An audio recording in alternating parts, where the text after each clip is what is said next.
Jake Morrison walked into the huge meeting room carrying a small pet carrier. His boots made soft sounds on the metal floor as hundreds of alien eyes watched him. The room was so big that his voice would echo if he spoke too loudly. Strange creatures from across the galaxy sat in tall chairs looking down at him like he was some kind of joke. Inside the carrier, his orange cat Whiskers was sleeping. The cat had no idea that today would change how the entire galaxy thought about Earth's animals. Whiskers just wanted to nap like he did most days back home. The alien in charge was called Velthara. She looked like a giant crystal person with 6 arms. When she moved, light bounced off her body and made rainbow colors on the walls. She pointed one of her long crystal fingers at Jake's carrier and made a sound that the translation machine turned into laughter. "So this is what humans think is a hunting animal?" she asked. Her voice sounded like music, but not the nice kind. It was the kind that made fun of you. "This tiny furry thing that sleeps all the time?" Another alien leaned forward in his chair. This one looked like a giant lizard wearing fancy clothes. His name was Ambassador Kron, and he came from a place called the Savage Hegemony. His people were proud of being the best hunters in the galaxy. They had taken over 17 different worlds by being stronger and meaner than everyone else. "Captain Morrison," Kron said, and his voice sounded like rocks grinding together. "You must be joking with us. Our hunting animals are 3 meters tall and can bite through metal. Your house cat looks like it only eats soft food and takes afternoon naps." All around the room, aliens started making noises that meant they were laughing. Some had tentacles that wiggled when they were happy. Others clicked their claws together. The translation machines were working so hard to turn all the different types of laughter into sounds Jake could understand that they started to overheat. Jake had expected this. When Earth applied to join the Galactic Hunting Coalition, nobody took them seriously. Every alien race in the group had brought their best hunting animal to show off. And the results were scary. The crystal people brought wolves that could walk through walls. The lizard people brought giant monsters that could live in space without air. Even the peaceful plant people had brought something that looked like a moving vine, but could eat things 10 times bigger than itself. And Earth brought Whiskers. Jake looked around the room at all the laughing aliens. He had been a soldier before becoming a space diplomat, so he knew how to stay calm when people made fun of him. But he also knew something that none of these aliens understood about cats. "I can see why you might think that," Jake said in a clear, steady voice. "Maybe it would be better if I showed you instead of just talking about it." A floating ball of light came down from the ceiling. This was Moderator Zix, who was in charge of making sure everyone followed the rules. Zix did not have a body like the other aliens. He was just pure energy that could think and talk. "Very well, Captain Morrison," Zix said, and his voice sounded like it was coming from everywhere at once. "We will arrange a proper test. Each hunting companion will have 72 hours in our training ground. We will see which one can catch and kill the most prey animals." The room got quiet as the aliens thought about this. They were all sure their animals would win easily. Some were already planning victory parties. Kron's lizard face twisted into what his people called a smile. "This will be very educational for the humans," he said. "Perhaps after this demonstration, Earth will understand why they are not ready to join civilized galactic society." Jake reached down and looked through the holes in Whiskers' carrier.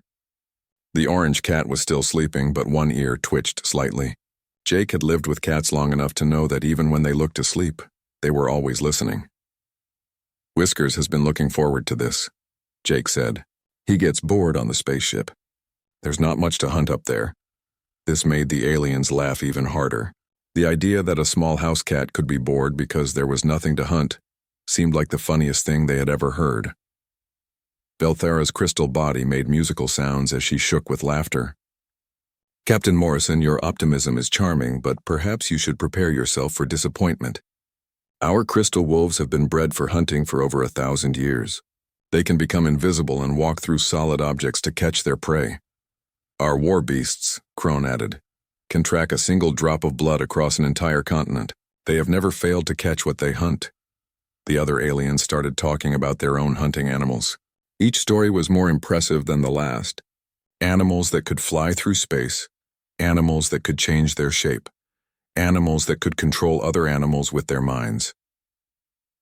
Jake listened to all of this and nodded politely. He had read reports about these creatures and they really were amazing. but he had also spent 20 years living with cats, and he knew something that no amount of alien technology could create. As the meeting ended and the aliens filed out, still chuckling and making jokes, Jake knelt down next to Whiskers' carrier. The cat had woken up and was looking at him with bright green eyes. "What do you think, buddy?" Jake whispered. "Ready to show these aliens what a real hunter looks like?" Whiskers made a small sound that might have been agreement or might have just been a request for dinner. With cats, it was often hard to tell the difference. Jake stood up and looked around the empty meeting room. Tomorrow, the test would begin. The aliens were expecting to see their powerful hunting beasts dominate the competition. They were expecting Whiskers to hide in a corner and maybe catch a few small things if he got lucky. They had no idea that they were about to witness the most efficient predator in the known galaxy, doing what it did best. And the scariest part was that after it was all over, Whiskers would probably just want to take another nap. The next morning, Jake found himself standing in the biggest room he had ever seen. The biodome arena was so huge that he could not see the far walls. The ceiling looked like a real sky, complete with clouds and a yellow sun that felt warm on his face. The aliens had built this place to test hunting animals, and they could make it look like any planet in the galaxy. Today, it looked like a normal world where people might live. There were cities with tall buildings, thick forests full of trees, and wide fields where farmers might grow food. Small rivers ran between hills, and Jake could even see what looked like roads connecting different areas. Moderator Zix floated above them all, his energy body glowing brighter than usual. "The rules are simple," he announced, and his voice echoed across the enormous space. "Each hunting companion will be released into this environment for exactly 72 standard hours. We have placed 10,000 different prey animals throughout the area. Whichever companion kills the most prey will prove their species' hunting ability." Jake looked around at the other hunting animals and felt a little worried. These creatures were nothing like the pets people kept on Earth. Kron's war beast was called Bone Ripper, and Jake could see why. The thing was huge, with claws as long as kitchen knives and teeth that could probably bite through a car door. Its skin was dark green and covered in scars from old fights. When it breathed, steam came out of its nose like a dragon. The crystal wolf from the Zephyrians was even stranger. It looked like a normal wolf, but its body was made of some kind of clear crystal that bent light in weird ways. As Jake watched, the wolf stepped behind a tree and completely disappeared. Then it appeared behind a different tree 20 feet away. It could walk through solid objects like they were not even there. The Centaurian hunting swarm was the weirdest of all. It looked like a cloud of tiny flying insects, but when Jake looked closer, he could see that each little bug had sharp teeth and claws. There were thousands of them, all moving together like they shared one brain. The other aliens released their hunting animals with big ceremonies. They said prayers in strange languages and gave their creatures special commands. Some of the hunters roared or howled as they ran into the arena. Jake just opened Whiskers' carrier. The orange tabby cat stepped out, looked around for a moment, then sat down and started cleaning his fur with his tongue. The watching alien started laughing again. "Your creature appears to be washing itself," said the Andromedan representative. Her voice sounded sad, like she felt sorry for Jake. "Cats like to be clean," Jake replied. "He's just getting ready." For the first 6 hours, Whiskers did not do anything that looked like hunting. He walked around slowly, sniffing things and looking at the artificial trees and buildings. Sometimes he would pounce on a shadow or chase what might have been a digital leaf blowing in the fake wind. Meanwhile, the other hunting animals were already killing lots of prey. Bone Ripper had found a group of deer-like animals near the forest and was tearing through them with terrible efficiency. Every few minutes, the scoreboard would update with another kill. The crystal wolf was even more impressive. It would disappear into a tree, then suddenly appear behind an unsuspecting animal. The prey never saw it coming. By lunchtime, it had killed 42 animals. The Centaurian swarm was working together to bring down larger prey. They would surround a big animal and attack it from all sides at once. Their teamwork was perfect, and their kill count was climbing fast. Whiskers had killed exactly 0 animals. The aliens were not even watching the human section of the arena anymore. Some had started talking about what would happen when Earth's application was rejected. Others were planning celebration dinners, but Jake kept watching the monitors that showed what Whiskers was doing. He was not worried yet. He knew something about cats that the aliens did not understand. Cats were not like other predators. Dogs would hunt when their owners told them to. Trained birds would hunt on command. But cats hunted when they decided it was time to hunt, and not a moment before. Whiskers spent the rest of the first day exploring. He walked through the fake city, climbed up buildings, and investigated every corner of the forest. He found water sources and food supplies. He discovered where different types of prey animals liked to hide during the day and where they came out at night. The aliens thought he was just wandering around aimlessly. They did not realize that Whiskers was creating a detailed map in his mind of everything in the arena. By the end of the first day, the other hunting animals had impressive scores. Bone Ripper had killed 63 animals. The Crystal Wolf had 71. The Centaurian swarm had worked together to kill 85. Whiskers still had 0 kills. Perhaps, said Velthara during the evening review, the human companion is not actually a hunting animal at all. Perhaps it is simply a pet that provides emotional comfort. The other aliens agreed. Clearly, Earth had misunderstood what the Galactic Hunting Coalition was looking for. Jake said nothing. He just watched the monitor that showed Whiskers settling down for the night in a small cave near the farming area. The cat had chosen his sleeping spot very carefully. It was hidden, defensible, and close to where many small animals came to feed. As the artificial sun set in the arena, Jake smiled. The real test was about to begin. Cats were night hunters, and Whiskers had just finished the most thorough reconnaissance mission in galactic history. The aliens were about to learn why Earth's house cats had never met a prey animal they could not kill. Hour 18 changed everything. The aliens had been expecting another boring day of watching the orange cat wander around and groom himself. They were wrong. Whiskers had positioned himself near the farming area where he had slept the night before. But now he was not sleeping. He was crouched low behind some tall grass, his body perfectly still except for the tip of his tail, which twitched slightly back and forth. Jake leaned forward in his seat, watching the monitor. He knew that tail twitch. Every cat owner in the galaxy would recognize it. It meant Whiskers had spotted something, and that something was about to have a very bad day. A small rodent came out of the grain storage building, probably looking for an easy meal. It took 3 steps before Whiskers struck. The movement was so fast that several aliens missed it completely. One moment the rodent was there, the next moment it was not. Whiskers had moved like lightning, caught the animal and killed it before most of the watching delegates even realized what had happened. Finally, muttered Ambassador Kron. Though one small rodent hardly compares to our war beast's impressive kills, but before Kron could finish his sentence, Whiskers had killed another rodent, then another, and another. Within 20 minutes, every single rodent in the farming complex was dead. Whiskers had moved through the area like a furry hurricane, eliminating anything that moved. His hunting was so efficient that it looked effortless. Interesting, admitted Velthara, her crystal body reflecting light as she leaned forward. The human's companion appears to have a very specific hunting method. But this was just the beginning. As the artificial sun set and darkness covered the arena, Whiskers transformed into something that made the watching aliens very uncomfortable. Cats could see in the dark much better than most creatures. While the other hunting animals had to rely on their noses or special abilities to hunt at night, Whiskers could see everything as clearly as if it were daytime. He moved through the darkness like a living shadow. His paws made no sound on any surface. His breathing was silent. Even his heartbeat seemed to slow down as he entered full hunting mode. The kill count started climbing rapidly. Unlike the other hunting animals, who focused on big, impressive prey that would look good on the scoreboard, Whiskers was killing everything.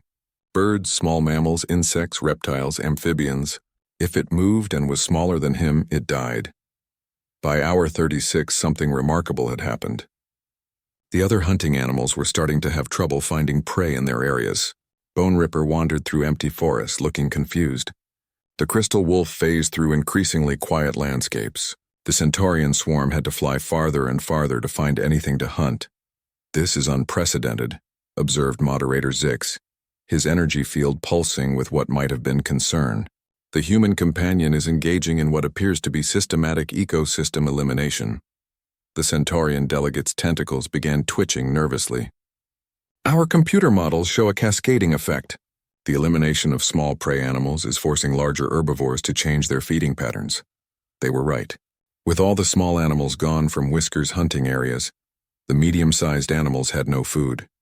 They were being forced to move into territories they had never explored before, looking for anything they could eat. This made them easier targets for all the hunting animals. But it also revealed something disturbing about Whisker's hunting strategy. He was not just hunting because he was hungry. He was not hunting to feed himself or to defend territory. He was hunting because that was what cats did. Jake watched the monitors with growing pride and a little bit of worry. He had known that Whiskers was a good hunter. All cats were. But seeing it displayed on this scale was impressive even for him.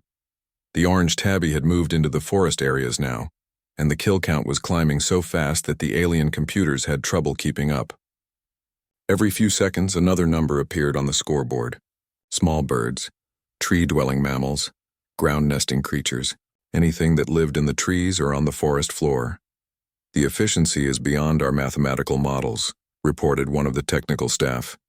The human companion appears to be killing prey at a rate of 1 every 47 seconds. But it was not just the speed that was impressive. It was the variety. Whiskers seemed to know exactly how to hunt every different type of animal in the arena. Birds required different techniques than ground animals. Tree climbers needed different approaches than burrowing creatures, and Whiskers knew them all. "This is not normal hunting behavior," said the Andromedan representative, her voice filled with something that might have been fear. "Our most advanced predators focus on specific types of prey. This creature appears to be hunting everything indiscriminately." "Actually," Jake said quietly, "this is exactly normal hunting behavior. For a cat." The aliens turned to look at him. In the monitor screens behind them, Whiskers had moved into the river areas and was catching fish with his paws. Apparently, being in space for several months had not made him forget how to fish. "On Earth," Jake continued, "we have a saying about cats. A good dog will hunt what you tell it to hunt. A cat will hunt what it wants to hunt, and what cats want to hunt is everything." By hour 48, the situation had become clear to everyone in the control room. While the other hunting animals were struggling to find prey in their increasingly empty territories, Whiskers had systematically eliminated entire sections of the arena's ecosystem. His kill count had passed 3,000 and was still climbing steadily. The other hunting animals had impressive individual kills, but they hunted like soldiers following orders. Whiskers hunted like a natural disaster with fur and whiskers. By hour 54, the arena had become a very quiet place. The other hunting animals were having serious problems. Bone Ripper, the massive war beast that had started the competition by killing dozens of large animals, was now wandering through empty forests. His powerful nose could not find any scent trails because there were no animals left to make trails. The crystal wolf tried phasing through trees and rocks, looking for hidden prey but found only empty burrows and silent nests. Even its ability to become invisible and walk through solid objects could not help it hunt animals that simply were not there anymore. The Centaurian hunting swarm had spread out across such a wide area that the individual insects could barely communicate with each other. They were supposed to work as a team, but there was nothing left for them to hunt as a team. Meanwhile, Whiskers had moved into the urban areas of the simulation. "This cannot be accurate," said the Andromedan representative, staring at the numbers on the display screen. "Our sensors indicate that the human companion has eliminated over 4,000 prey animals. That is more than all of our other companions combined." Jake nodded. He was not surprised anymore. "Cats do not hunt because they are hungry," he explained. "They hunt because they are cats." The watching aliens were no longer laughing.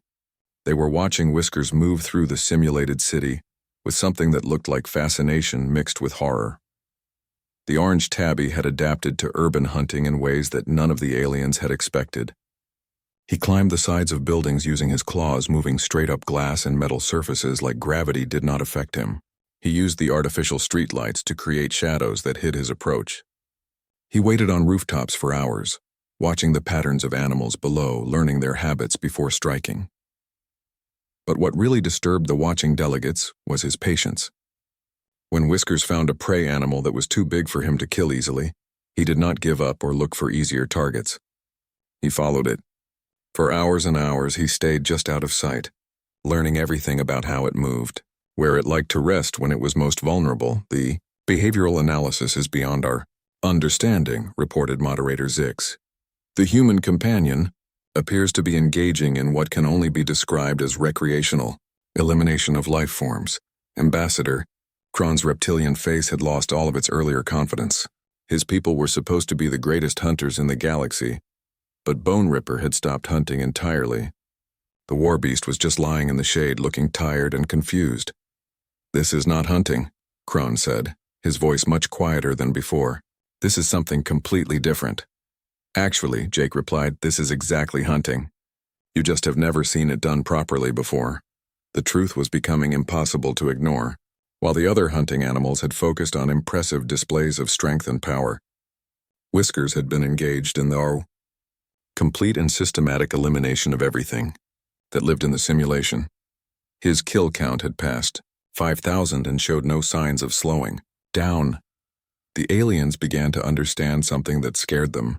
The other hunting animals were warriors. They were weapons designed to kill specific targets in impressive ways. They hunted to prove their strength or to follow their training. Whiskers was something else entirely. He was not a weapon. He was a force of nature. "Look at this," said one of the technical staff, pointing to a detailed analysis on his screen. "The human companion is not just killing randomly. He has completely eliminated all prey animals from a territory covering 47 square kilometers. Nothing is left alive in that entire area except plants." The Centaurian delegate's tentacles were writhing with distress. "Our projections indicate that if this pattern continues, the human companion will eliminate all prey animals in the entire arena before the test period ends." Jake looked at the monitor showing Whiskers stalking through an empty plaza in the simulated city. The cat paused to clean his paws, then continued his patrol. He moved like he owned the entire world and was just checking to make sure everything was in order. "On Earth," Jake said, speaking to the silent room of aliens, "cats are considered pets, companion animals. We let them live in our houses. We feed them and give them comfortable places to sleep. We buy them toys and scratch behind their ears when they purr." The aliens listened with growing unease. "But we never ever try to stop them from hunting. Because the thing about cats is that they hunt whether we want them to or not. They hunt whether they are hungry or not. They hunt whether there is any reason to hunt or not. They hunt because that is what cats are."